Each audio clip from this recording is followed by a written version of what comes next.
Welcome to Burlap Teachers. Enjoy the video.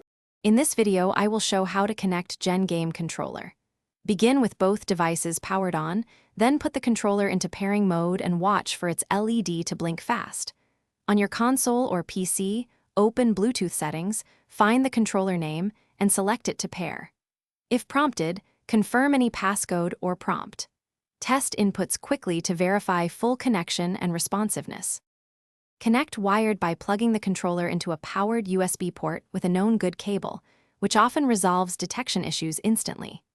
If your device does not see the controller, try another USB port or a different cable and check Device Manager or console settings.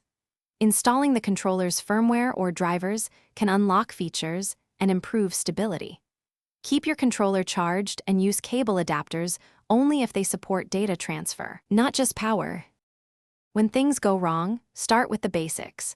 Restart the controller and your console or PC to clear transient issues and retry pairing. If the problem persists, reset the controller's Bluetooth settings and remove any old pairings from the host device, then try pairing again. Also check for wireless interference by moving closer to the host and turning off nearby devices that might use Bluetooth. Finally, update firmware. Thanks for watching. Consider subscribing if this video helped you.